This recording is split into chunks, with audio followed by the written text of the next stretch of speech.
France জাতীয়তাবাদী স্বেচ্ছাসেবক দলের আহ্বায়ক কমিটির সদস্য কালা মিয়াকে সিলেট বিমানবন্দরে বিএনপি স্বেচ্ছাসেবক দলের সংবর্ধনা।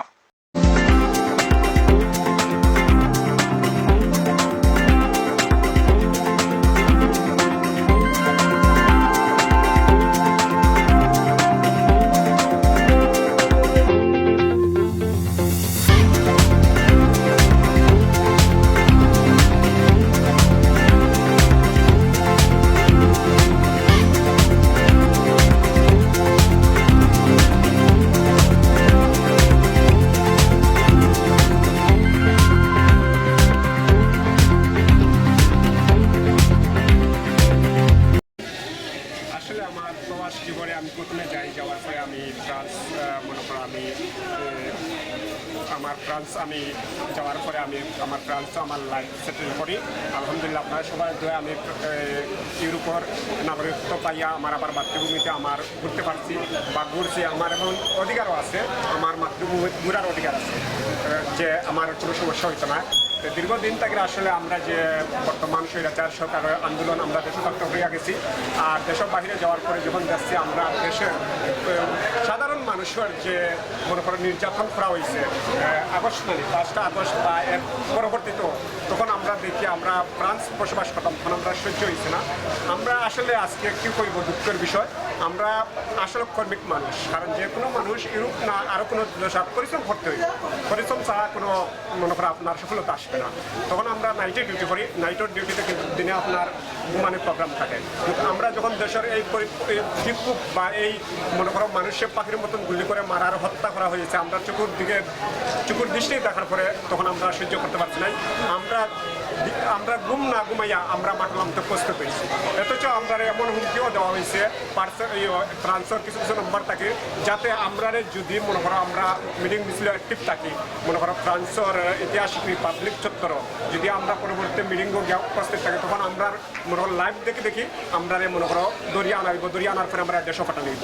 তখন আমরা আসলে এই লাইফটা আপনার বড় ঝুঁকিপূর্ণ আছে। তারপরেও আমরা এই ঝুঁকিপূর্ণ লাইফে আমরা কিনা করছি মানে ত্যাগ করছি, যে ত্যাগ করছি এখানে আমার দেশের মানুষের জন্য। আসলে দেশের মানুষ যদি ভালো থাকে না, তাইলে আমরা বিদেশ ভালো থাকি না, এটা সব প্রবাসীর মনে। আর সবচেয়ে বড় জিনিস হইলো যারা যে কোনো জায়গায় মাঠে লামিয়া ত্যাগী হইয়া পরিশ্রম করবো, তার বিনিময়ে সব জায়গায় পাইব। আর আজকে যে আপনারা যে পরিশ্রম আমি করছি মনে করো আমার দেশের জন্য, বা আমি আমার লাইফে ঢুকলে আমার সব কিছু দেখতে পারবো, আমার ফেসবুকে আছে, আপনারা দেখতে পারবো আমি প্রতিবাদও অ্যাক্টিভ ছিলাম সবসময়। আর আজকে যে আপনারা সবাই আসে যে আমার যে ভূমিকা দিচ্ছেন, আসলে আমার অত্যন্ত সুন্দর লাগে বা আমার অনেক ভালো লাগে যে আমার মাতৃভূমি, আমার জন্মভূমি। তাই আজকে যে আমি আপনারা সবাই আমার ইয়াত্রা রিসিভ করতে পারছেন এবং আপনারা সবাই যে আইসন একসাথে বা মিলছেন, এটাই আপনারা সবার কাছে আমি ঋণী হয়ে গেছি। তো আশা করি আমি আমরা স্বৈরাচার মুক্ত একটা দেশ হইতো, এয়ারপোর্টের হয়রান থেকে বন্ধ হইতো। কালা মিয়া দীর্ঘদিন সরকার পতনের আন্দোলনে অনেক ভূমিকা রেখেছেন ফ্রান্স থেকে। আমরা দেখেছি কালা মিয়া তিনি ফ্রান্সে বিভিন্ন জুলাই আন্দোলনের এবং শেখ হাসিনা বিরোধী আন্দোলনের প্রতিবাদে বাংলাদেশের জাতীয় পতাকা মাথায় রেখেই প্রতিবাদ কণ্ঠে দেখা গিয়েছে। তিনি আজ সেই দেশে মানুষের টানে, দেশের টানে, মা মাটির দেশে ফিরলে আজ সিলেট উসমানী আন্তর্জাতিক বিমানবন্দরে পৌঁছলে তাকে বিএনপি স্বেচ্ছাসেবক দল, বিএনপির অঙ্গ সংগঠনের বিভিন্ন নেতাকর্মী তাকে ফুল দিয়ে সংবর্ধনা জানান। এ সময় তিনি বলেন, আমি এই সংবর্ধনা পেয়ে খুবই আন্তরিক এবং সবাইকে শুভেচ্ছা জানাই। আমরা বিদেশে থেকে দেশ স্বৈরাচার আন্দোলনে পতনের জন্য অনেক ভূমিকা রেখেছি, তা আমাদের ফেসবুক প্রোফাইলে অনেক প্রমাণ রয়েছে।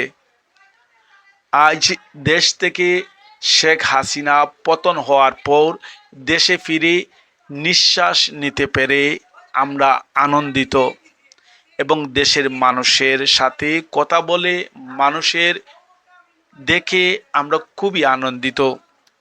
আমরা প্রবাসে গিয়ে রেমিটেন্স যোদ্ধা হিসাবে কাজ করি। আমরা চাই দেশ ভালো থাকুক, দেশের মানুষ ভালো থাকুক, এমনটি তিনি বলেছেন। পাশাপাশি তিনি বলেন, এই দেশে মানুষের ভোটের অধিকার ফিরিয়ে দিয়ে একটি নির্বাচন দিয়ে